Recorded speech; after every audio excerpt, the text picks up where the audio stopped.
Hollywood, it's the world's most famous neighborhood. And yes, I said that absolutely right. Hollywood is a neighborhood. It's not a city, it's not even a village. Hollywood is a district inside the city of Los Angeles with a population of less than 90,000 people. Nonetheless, here is where most of the movie industry is concentrated.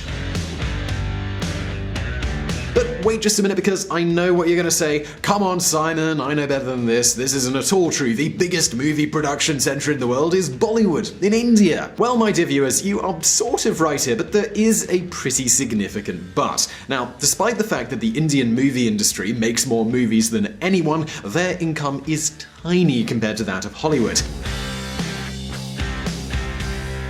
I mean, just think about it. How many Indian movies have you actually seen? I bet the answer to that is none or close to none, unless of course you're Indian, in which case, hello dear Indian viewers.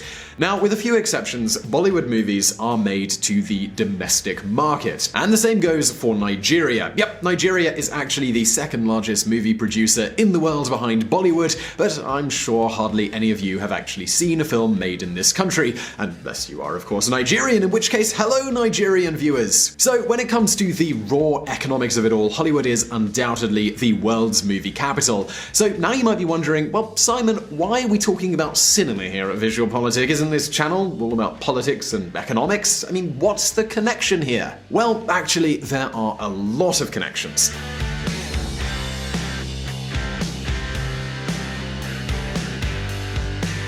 First, there is the fact that there is a political reason why so much of the movie world is centered in Hollywood. At the end of the day, I mean, why is Hollywood in Los Angeles and not in New York or London or somewhere else entirely? Now, many of you might think that California has always been an important state inside the US, with innovative companies, prestigious universities, and celebrities just walking down the street. But the truth is that at the beginning of the 20th century, LA had less than 100,000 inhabitants. In fact, the first movie producers were born on the other side of the country in cities like New York or Chicago. So the question we have to ask now is, well, why did they decide to move to LA? What does Hollywood have that Manhattan doesn't? And the most important question of all, what does immigration have to do with any of this? Well, today we are going to answer all of those questions, but before we do, as usual, let's take a look at the history. Art by and for immigrants. The first question of all, well, it has to be, who invented movies in the first place? The Lumiere brothers. Well, not exactly. What the Lumiere brothers invented was the system to project films onto a big screen. But years before that, the company of Thomas Edison had already discovered a system to record and play short movies, and this was called a kinetoscope. It was a device where you would put a coin into a slot and watch movies through a peephole. Years later, this system would be improved so that these short films could be projected onto a big screen as well. But the big difference between Edison and the Lumiere brothers was that the American businessmen knew that these could make big-time money. Anything that won't sell, I don't want to invent. Its sale is proof of utility, and utility is success.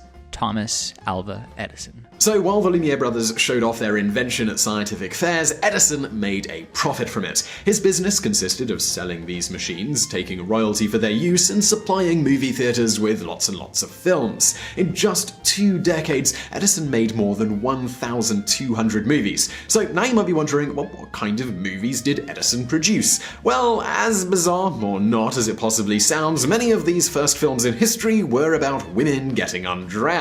But movies were a bigger opportunity. In just a few years, cities like New York and Chicago became flooded with movie theaters, the so-called Nickelodeons.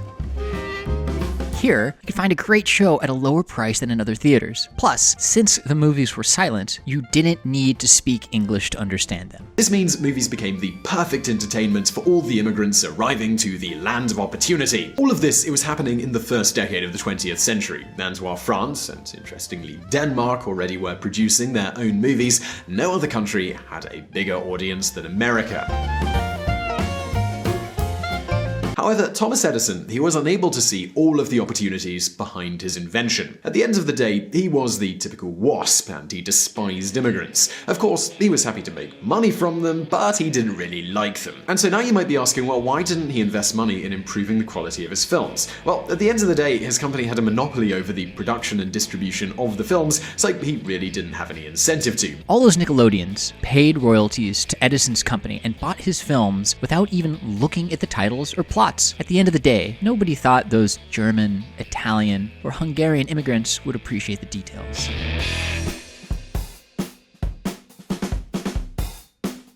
Of course, this was until this man you see on the screen right now came along. Of course, I'm talking about Carl Laemmle.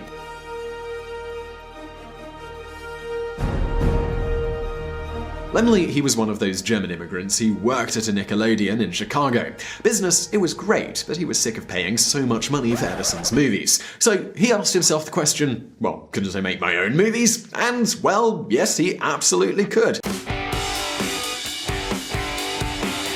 And also, Laemmle, he knew other Nickelodeon owners. All of them were immigrants too, and they knew the tastes and aspirations of their audiences. They knew that movies, they could become something much more than just cheap jokes and girls with not very many clothes. They could create stars like those seen on Broadway.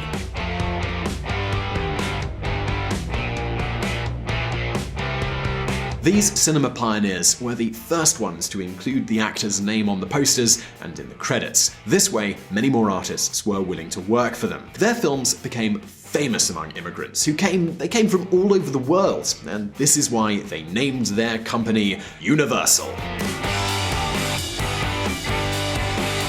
As you can imagine, the success of this new company, it inspired others to follow suit. For instance, another Hungarian immigrant named Adolf Zucker made another partnership with other Nickelodeon owners and started another studio which was called Paramount Pictures. Suddenly, New York, and in general the East Coast, became sort of a primitive version of Hollywood.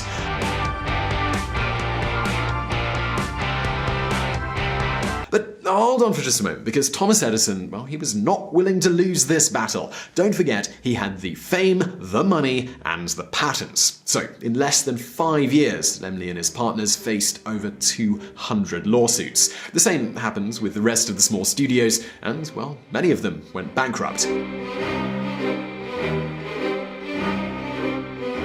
Oh yeah, this was a pretty bad time for movie studios, and it was pretty much a golden era for lawyers.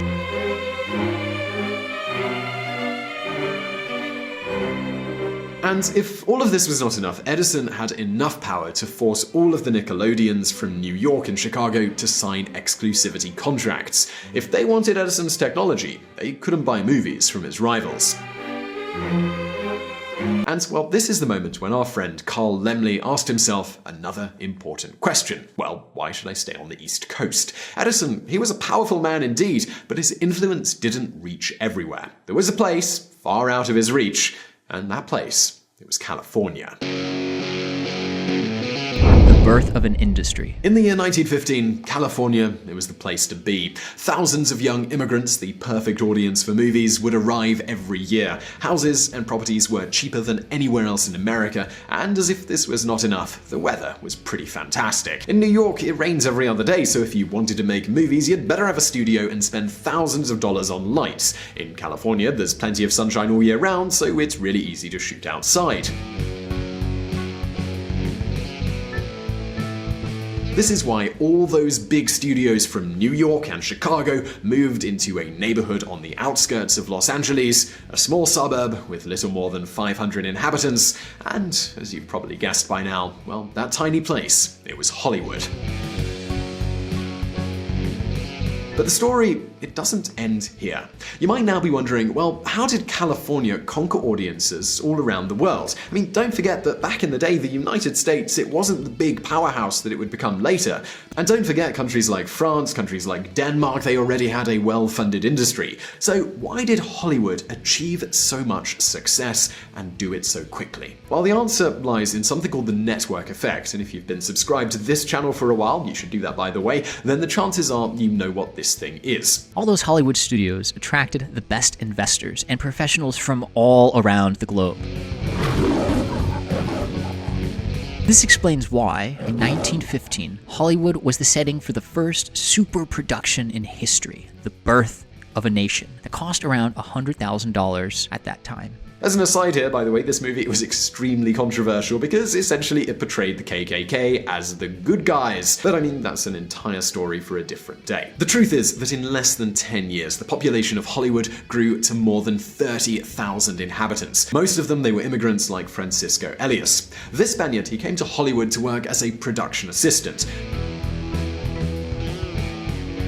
Soon he realized he could translate the titles of movies into Spanish. This way, he could export them to Spain and Latin America. Other immigrants with other mother tongues did the same, and all of a sudden, Hollywood movies could be understood everywhere. But hold on just a second, because I can guess what you're thinking. Well, what happened to the movies when they had sound? Well, actually, this was a crucial turning point in the history of American movies. My blood now flows through your veins. Let's have a quick look at an example. During the times of Nazi Germany, the government there invested a fortune in subsidizing German studios. And, of course, those companies tried to export their films to other countries like Spain. Spain, under the dictatorship of Francisco Franco, was a close ally of the Third Reich. Nonetheless, almost no Spanish movie theaters projected a German movie. And why was this? Well, the reason is not as idealistic as you might hope. It was a pure technological reason. German studios sent their movies in the German language, and they didn't have good systems to dub them. Heil myself. Hollywood studios instead had state-of-the-art methods for dubbing. Plus, since they had such a high immigrant population, it was easier for them to find translators and voice actors. Some countries even had their own offices in Spain, so they sent the celluloid ready to be replaced with the Spanish audio track. Tenga. Si alguien pone la mano en el rocín, dispárele. Pero no vaya a equivocarse y mate al penco. Váyase. Solo deseo que se vaya. Y ojalá una bala de cañón le acierte a usted y vuele deshecho en 1000 pedazos. No hace falta que siga, ya me doy cuenta de sus intenciones. In other words, American movies were cheaper to project than those from any other country. Add this to the peerless talent of those movie geniuses like John Ford, who came from Ireland, and Ernst Lubitsch, who came from Germany. Those were the ultimate weapons that drove America to surpass any other country's movie industry. I said you, Liberty. You pick it up. So, oh yes, Hollywood was born thanks to those who came from outside America, and Hollywood grew up thanks to selling their movies to the people outside of America. Everybody in this country killed crazy? And here it's really important that I make an aside in case you've never heard about John Ford. Do yourself a favor and watch The Man Who Shot Liberty Valance. It's a wonderful film, and despite the black and white, it hasn't aged at all. Show's over for now. And now the question might be, what happened after all of this? How did Hollywood survive the censorship and piracy that came later? If you would like us to tell you that story, do let us know in the comments below. We'd love to hear from you. Meanwhile, in this other video, we tell you the story of how Ireland became so rich, so be sure to check that out. And also do visit our friends at the Reconsider Media podcast. They provided the vocals in this episode that are not mine. And of course, don't forget that we publish brand new videos every Monday and every Thursday, so do subscribe to this channel so you don't miss any of those. And if you like this video, give us a thumbs up. And as always, I'll see you in the next video. And if you want to learn more about politics and hear more of my lovely voice, don't forget to check out the Reconsider podcast at reconsidermedia.com. Reconsider is a podcast that challenges you to reconsider your views by providing context, but we don't do the thinking for you.